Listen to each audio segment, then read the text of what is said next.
আমি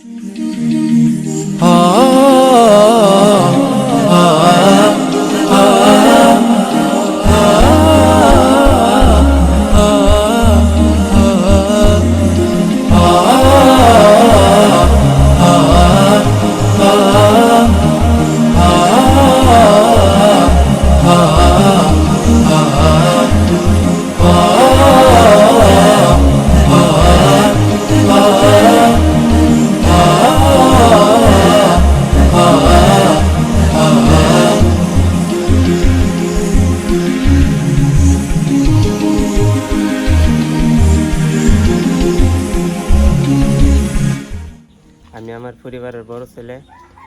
আমরা 3 ভাই 2 বোন। তার মধ্যে আমি প্রতিবন্ধী, আমি চলতাম পারি না। আমি 5 জনের লগে যে কাজ করুম, সে কাজটা পর্যন্ত কেমনে করুম, এই কাজটা পর্যন্ত আমি করতাম পারি না।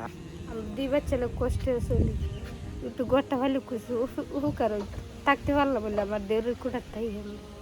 তো আমার এই বয়সে পর্যন্ত আমি একটিহার মানে বাচ্চা কাচ্চা রয়েছে চুলুম মানে এই কষ্টটা আমার কখনো ভিতরতে যায় না। বুঝছি অনেক কষ্ট, যে এই বয়সে মানুষ অনেক উন্নত করে, যে যে যুগ, এই যুগে মানুষ অনেক উন্নত কাজ টাজ করে, কিন্তু আমি পারতাছি না। আমার দুঃখ লাগে, বড় দুঃখ লাগে, বুঝছেন।